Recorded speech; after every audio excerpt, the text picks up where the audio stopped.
Assalamualaikum warahmatullahi wabarakatuh. Halo semuanya, jadi hari ini kami dari kelompok 6 ingin mempresentasikan tentang kurikulum tingkat satuan pendidikan atau bisa disingkat dengan KTSP. Dengan dosen pengampu Profesor Dr. Haja Aslamiyah MPD PhD dan Ibu Yayu Hartini MPD. Dengan anggota kelompok yang pertama ada Denta Wanaboru Silaban, yang kedua ada Kurota Ayun, yang ketiga ada Anissa, yang keempat ada Nadia Andini. Baik, kita mulai ke penjelasan. Semoga bermanfaat. Halo semuanya, perkenalkan nama saya Anissa dengan NIM 19101252 20080 nomor absen 28. Baik, saya akan menjelaskan tentang pengertian dari KTSP. KTSP atau kurikulum tingkat satuan pendidikan adalah kurikulum operasional yang disusun dan dilaksanakan oleh masing-masing satuan pendidikan. Nah, jadi KTSP itu dikembangkan oleh setiap kelompok atau satuan pendidikan dan komite sekolah atau madrasah di bawah koordinasi dan supervisi Dinas Pendidikan atau Kantor Departemen Agama dari kabupaten atau kota untuk pendidikan dasar dan Dinas Pendidikan atau Kantor Departemen Agama, dan untuk pendidikan menengah dan pendidikan khusus. KTSP sendiri merupakan kurikulum yang merefleksikan pengetahuan, keterampilan, dan sikap sehingga dapat meningkatkan potensi peserta didik secara utuh. Oleh karena itu, kurikulum tersebut mengharapkan proses pembelajaran di sekolah berorientasi pada penguasaan kompetensi-kompetensi yang telah ditentukan secara integratif. KTSP adalah kurikulum yang dikembangkan dengan prinsip mampu beradaptasi dengan berbagai perubahan, misalnya berisi prinsip-prinsip pokok, bersifat fleksibel, sesuai dengan perkembangan zaman, dan perkembangannya pun melalui proses akreditasi yang memungkinkan mata pelajaran tersebut dapat dimodifikasi. Ya, kemudian selanjutnya saya akan menjelaskan tentang landasan dan prinsip pengembangan KTSP. Yang pertama saya akan menjelaskan terlebih dahulu landasan pengembangan KTSP.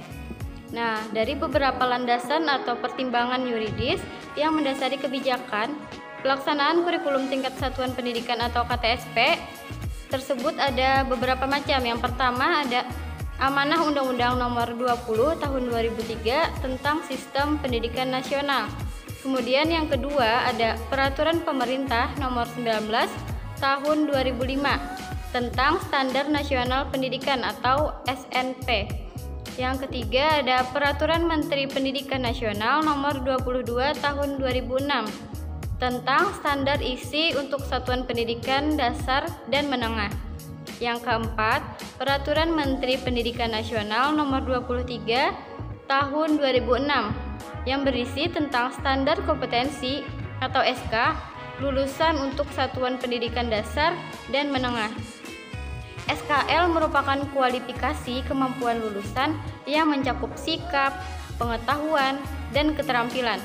Kemudian yang terakhir ada Peraturan Menteri Pendidikan Nasional Nomor 22 Tahun 2006. Nah, di sini berisi tentang standar isi untuk satuan pendidikan dasar. Satuan pendidikan dasar atau SI mencakup lingkup materi dan tingkat kompetensi untuk mencapai kompetensi lulusan pada jenjang dan jenis pendidikan tertentu.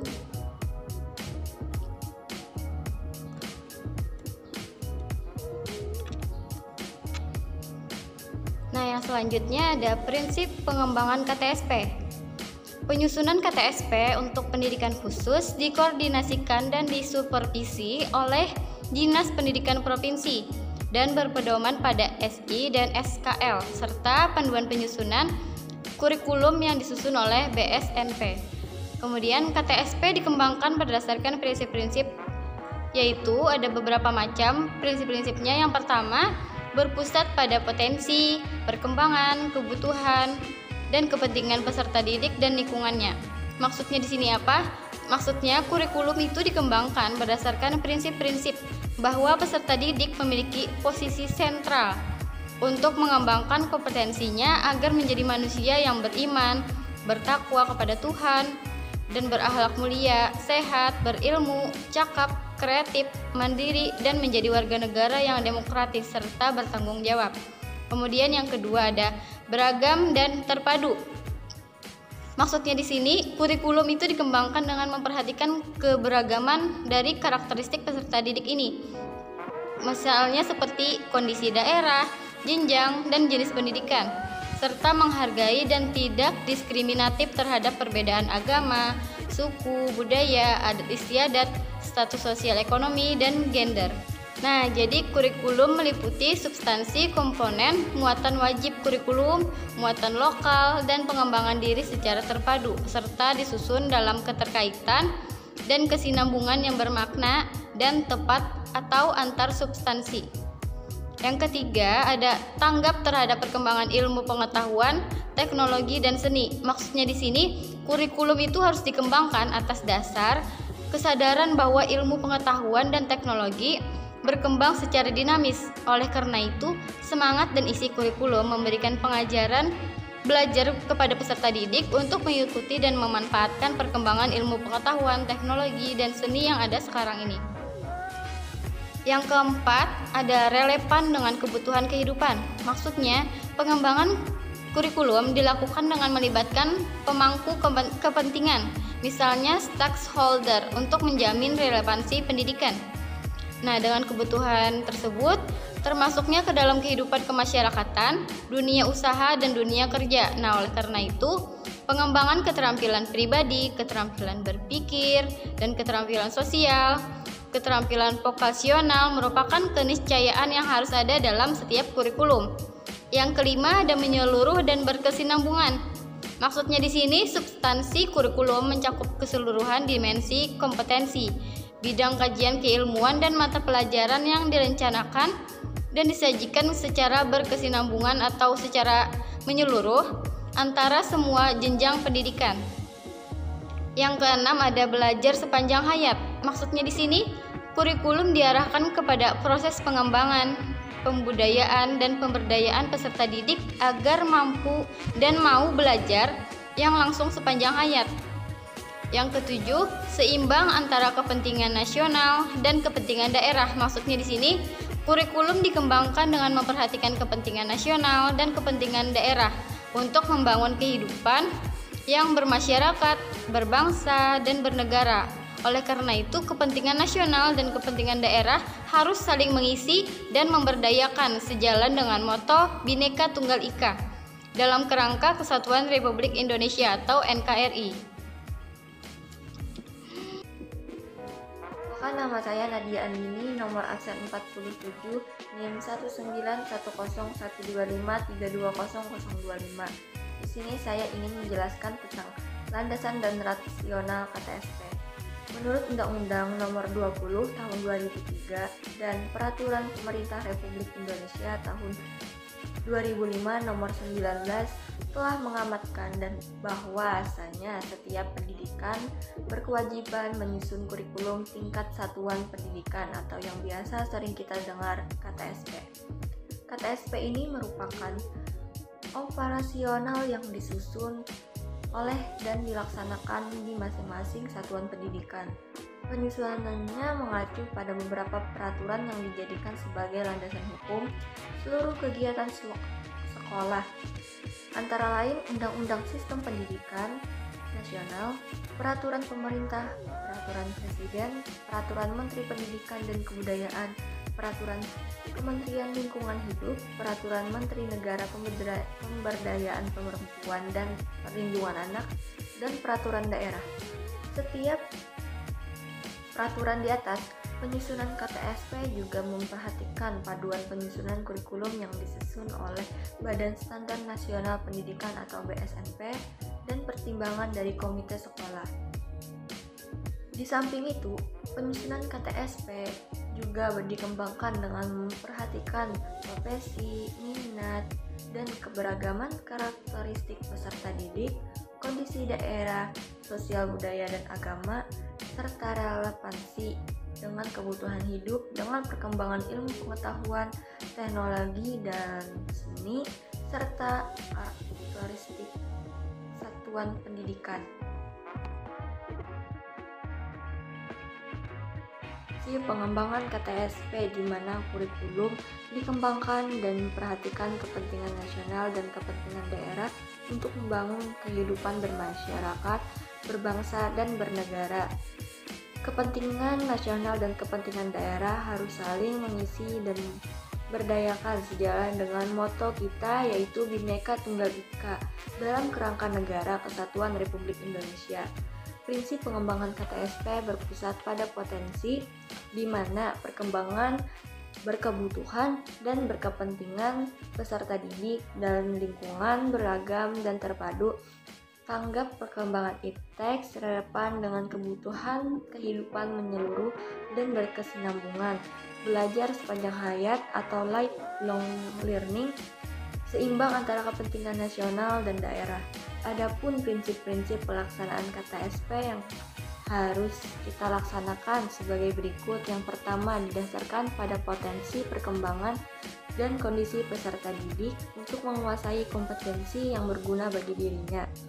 Dalam hal peserta didik harus mendapatkan layanan, yang kemudian menegakkan kelima pilar belajar, diantaranya 1.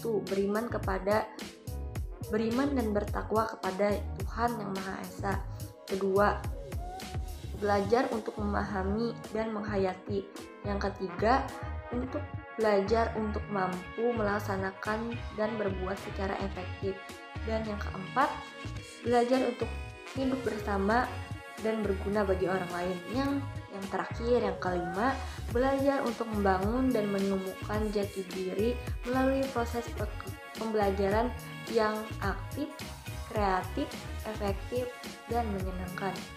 Dan yang ketiga, ada memungkinkan peserta didik mendapatkan layanan yang bersifat perbaikan, pengayaan, dan percepatan dengan potensi, tahap perkembangan, dan kondisi peserta didik dengan memperhatikan keterpaduan pengembangan pribadi peserta didik yang berdimensi ketuhanan, keindividuan, sosialan, dan moral.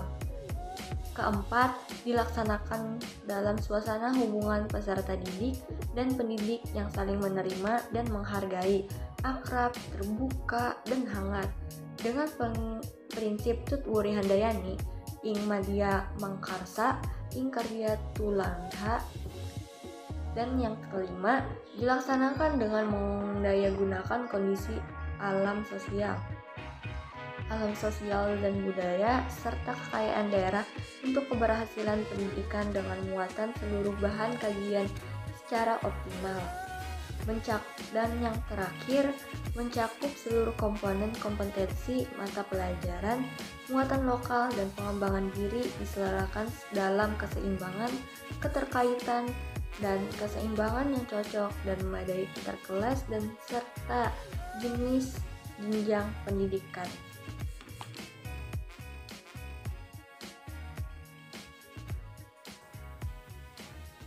Selamat pagi semuanya. Perkenalkan, nama saya Dentawana Borosulaban, nomor absen 7, NIM 1910-12-51-230. Baiklah, di sini saya akan memaparkan slide selanjutnya, yaitu tentang proses pengembangan KTSP. Pelaksanaan penyusunan kurikulum tingkat satuan pendidikan atau KTSP adalah sebagai berikut. 1. Analisis konteks. Adapun bagiannya yaitu 1. Mengidentifikasi SI dan SKL sebagai acuan dalam penyusunan KTSP. 2. Menganalisis kondisi yang ada di satuan pendidikan yang meliputi peserta didik, pendidik, dan tenaga kependidikan, sarana prasarana, biaya, dan program-program. 3. Menganalisis peluang dan tantangan yang ada di masyarakat dan lingkungan sekitar. 2. Mekanisme penyusunan. Adapun bagiannya yaitu 1. Membentuk tim penyusunan yang akan mengembangkan KTSP. Tim penyusunan KTSP pada SD, SMP, SMA, dan SMK terdiri dari atas guru, konselor, dan kepala sekolah sebagai ketua merangkap anggota. 2. Kegiatan. Penyusunan KTSP merupakan bagian dari kegiatan perencanaan sekolah atau madrasah. Kegiatan ini dapat berbentuk rapat kerja atau lokakarya sekolah atau madrasah dan kelompok sekolah atau madrasah yang diselenggarakan dalam jangka waktu sebelum tahun pelajaran baru. 3. Pemberlakuan. Dokumen KTSP pada SD, SMP, SMA, dan SMK dinyatakan berlaku oleh kepala sekolah setelah mendapatkan pertimbangan dari komite sekolah dan diketahui oleh dinas tingkat kabupaten atau kota yang bertanggung jawab di bidang pendidikan untuk SD dan SMP. Dan tingkat provinsi untuk SMP dan SMK, dokumen KTSP pada MI, MTS, dan MA dan MAK dinyatakan berlaku oleh kepala madrasah setelah mendapat pertimbangan dari komite madrasah dan diketahui oleh departemen yang menangani urusan pemerintahan di bidang agama.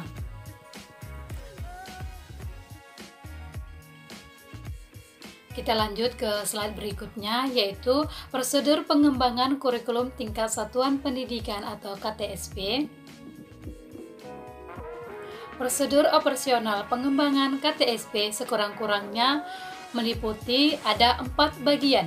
1. Analisis mencangkup. 1. Analisis ketentuan peraturan perundang-undangan mengenai kurikulum. 2. Analisis kebutuhan peserta didik, satuan pendidikan, dan lingkungan. 3. Analisis ketersediaan sumber daya pendidikan. 2. Penyusunan mencangkup 1. Perumusan visi misi dan tujuan satuan pendidikan. 2. Pengorganisasian muatan kurikuler satuan pendidikan. 3. Pengaturan beban belajar peserta didik dan beban kerja pendidik tingkat kelas. 4. Penyusunan kalender pendidikan satuan pendidikan. 5. Penyusunan silabus muatan atau mata pelajaran muatan lokal. Dan 6. Penyusunan rencana pelaksanaan pembelajaran setiap muatan pembelajaran. 3. Penetapan dilakukan kepala sekolah atau madrasah berdasarkan hasil rapat Dewan Pendidikan Satuan Pendidikan dengan melibatkan komite sekolah atau madrasah. 4. Pengesahan dilakukan oleh pemerintah daerah sesuai dengan kewenangannya. Sekian dari saya, selanjutnya akan dilanjutkan oleh teman saya. Terima kasih.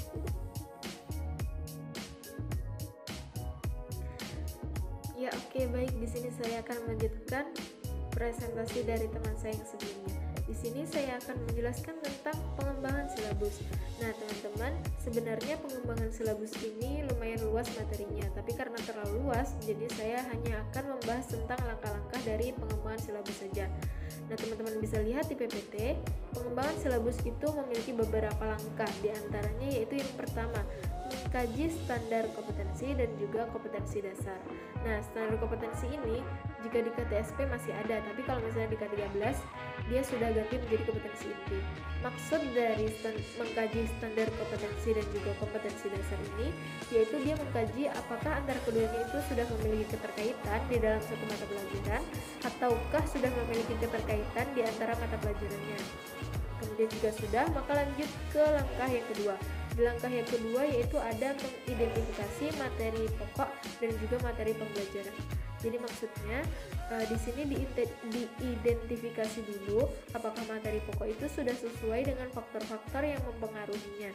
Sebagai contoh, apakah materi pokok itu sudah sesuai dengan tingkat perkembangan siswa, ataukah sudah sesuai dengan sumber belajar yang tersedia, ataukah sudah sesuai dengan faktor lingkungan yang ada di sekitar siswa, dan lain-lain.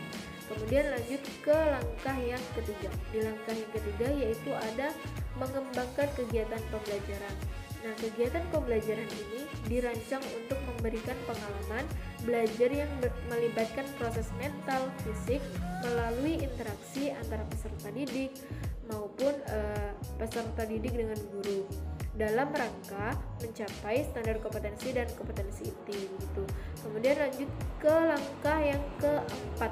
Di langkah yang keempat ini ada merumuskan indikator pencapaian kompetensi.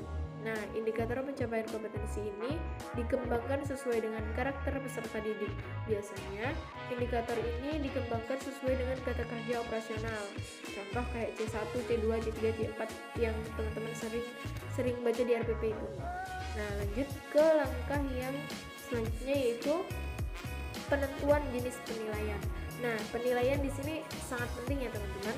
Kenapa? Karena dengan penilaian itu merupakan serangkaian kegiatan di mana bertujuan untuk memperoleh, menganalisis dan menafsirkan data. Jadi kalau misalnya teman-teman ingin mengetahui sejauh mana perkembangan yang didapat, teman-teman pasti harus melakukan sebuah penilaian kan.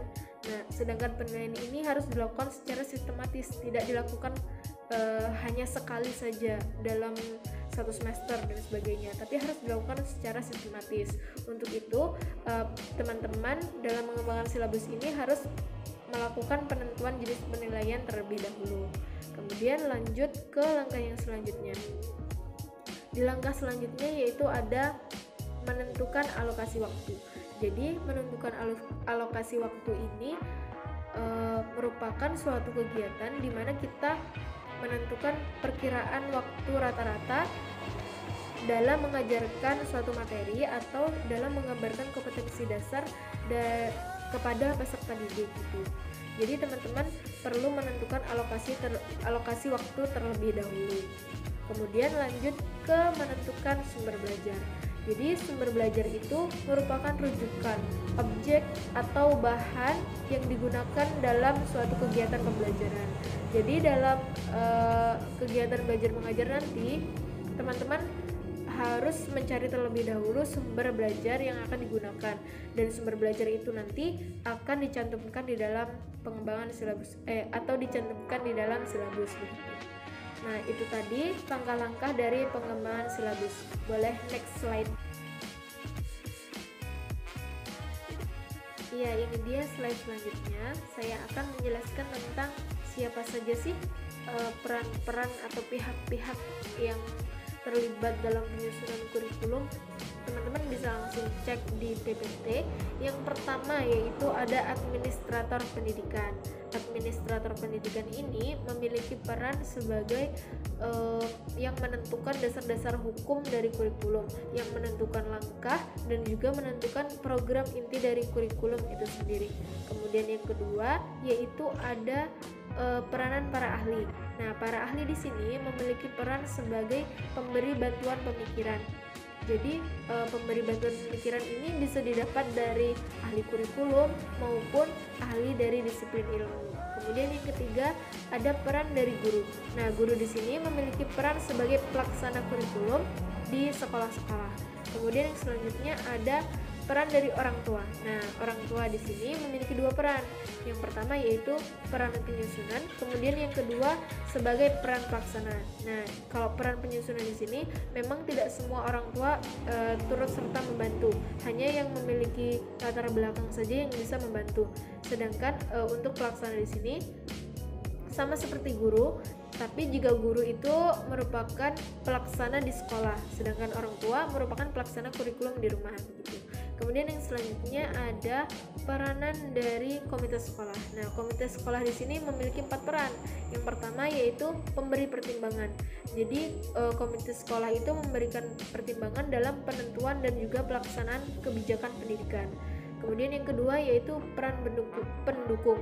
Jadi komite sekolah ini merupakan pendukung dari kurikulum atau pendukung dari penerapan kurikulum di sekolah, baik itu berwujud finansial, pemikiran maupun tenaga. Kemudian peran dari komite sekolah yang ketiga yaitu sebagai pengontrol dalam rangka transparansi dan akuntabilitas. Kemudian peran selanjutnya dari komite sekolah yaitu sebagai mediator antara pemerintah dengan masyarakat di satuan pendidikan. Nah, itu dia merupakan pihak-pihak yang memiliki peran dalam penyusunan kurikulum. Sekian penjelasan dari saya. Terima kasih.